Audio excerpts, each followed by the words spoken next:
Good morning, good afternoon, and good evening, ladies and gentlemen. My name is Bazil, and welcome to Gigantic Weekly. This series is about, well, Gigantic, its community, and any topics I feel are relevant this week that I don't want to include in my Gigantic talk that I just ramble on. So let's get started about monetization after playing the game at PAX South and PAX East.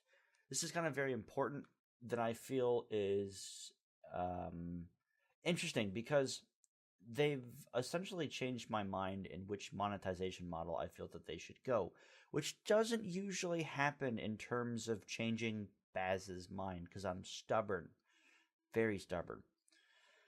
So I no longer think that a Dota 2 model is right for Gigantic. And that kind of came as a shock to me as I kind of thought about it and really was able to talk to the developers at the conventions and really kind of see what their focus was in terms of where they wanted the game to go and what they really thought about community. And this has impacted me a lot in terms of how I kind of view the company, Motiga. They're so community focused that I feel I don't want to say that I would trust them with anything because that's an unfair statement. They're still a company and they still can mess up. But they have proven themselves to be trustworthy in a sense of they're not going to nickel and dime me or us for everything. That's just not going to be them. Having some really good conversations with some of the developers has just been really, really encouraging. And this video was meant to come out a long ways away, after PAX East, and we're a couple months after that now. And unfortunately, life happens. So, what model do I think is the correct one for Gigantic? And I'm gonna go with a kind of a hybrid of Smite and League of Legends, more leaning towards the League of Legends route. And I know before you guys all freak out, let me kind of try to explain myself. So, the reason I say that League of Legends payment model would work a little bit better than, say, Smite or Dota 2 is because they put community first rather than money. Now, obviously, they're a business, they need to make money. Everyone understands that. They can't have a free-to-play game without some sort of monetization model or some sort of in-game purchases. So, obviously, skins, voice packs, avatars, I don't know, whatever that they want to try and monetize is going to be okay with me. And originally I said that Smite is a good model because of the hero pack or the god pack, whatever they called it in beta. I paid $29.99 for that, and I get all the heroes literally forever. And I haven't played that game in a long time, but when I do, I'm always greeted with, 3 or 4 new heroes, and I'm like, okay, these are cool. These are cool. But I don't spend money on the game at all after I have gotten that pack. Now, would I spend money if I played the game more? No, I wouldn't, because I played the game a lot, and I never really bought any skins. Why? Because I was already getting the heroes that I wanted to play, try out, and I didn't really need or felt the need to buy a skin. Now, League of Legends is a different story. I played that game for about 2 years, and I spent a significant amount of money on the skins because I thought they were well designed, and it was really cool to have the 2 to 3 heroes that I really enjoyed playing, getting updated skins, getting the really cool rare skins and whatever, Gentleman Shogath all the way. And I found that after I kind of played the game, Gigantic, at the conventions and talked with the developers, that I'm okay with them releasing the game with however many heroes they want to release at launch. Those heroes are going to be free, obviously. And then the rest of the heroes are going to be, you're going to have to pay for.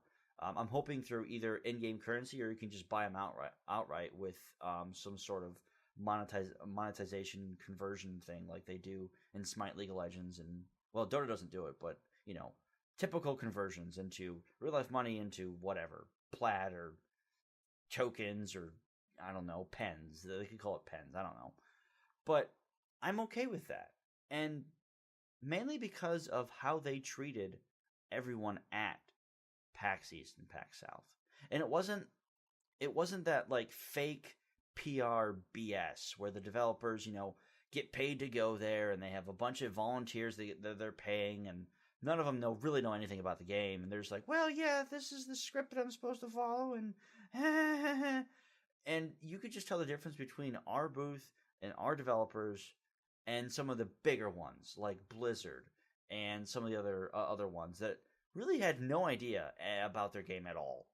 There was a couple ones for Overwatch where they were awesome dudes, but they were all from like QA, like World of Warcraft and stuff. And they're like, this is the first time we've ever played the game and have really kind of seen it in this light. And I'm just like, all right, that's awesome. So they couldn't answer questions that I had. And they're like, I don't know, we just kind of here. And, they kind of followed the script of this game's awesome. Yeah, this character's cool.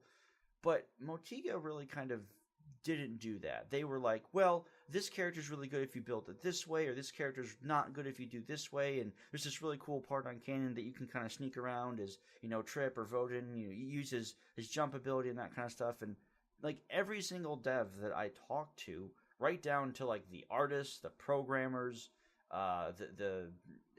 just everybody was really, really knowledgeable. Even the CEO that was there for PAX East, I got to chat with him a couple times, and he knew a lot about the game, and he was good at it. I can guarantee you the CEO at Blizzard or Activision probably can't play video games worth a damn, let alone on a high, super competitive level.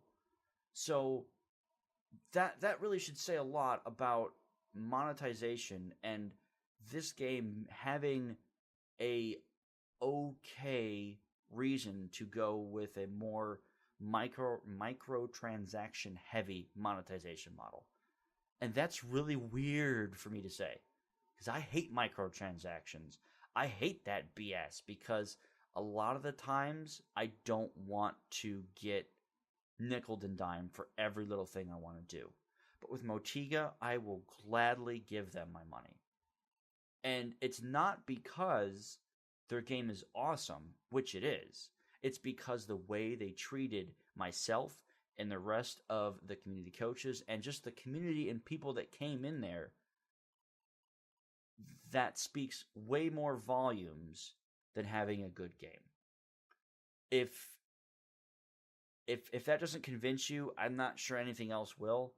I really encourage you guys to go to PAX Prime this year. They're going to be there, obviously. It's kind of their home hunting grounds. Unfortunately, I'm not going to be there, which sucks because I'll have a new baby on the way.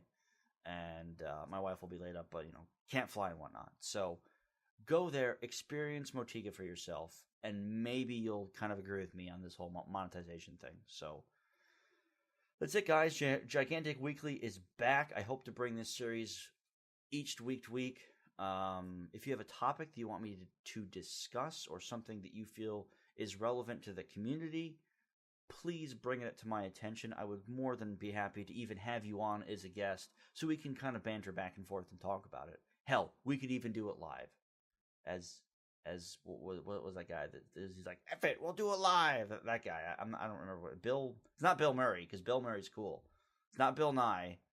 It's the other douchebag Bill. It's not Bill Clinton either. So I don't know. Whatever. You guys know who I'm talking about. All right, guys, have a great afternoon, morning, and or evening. End card.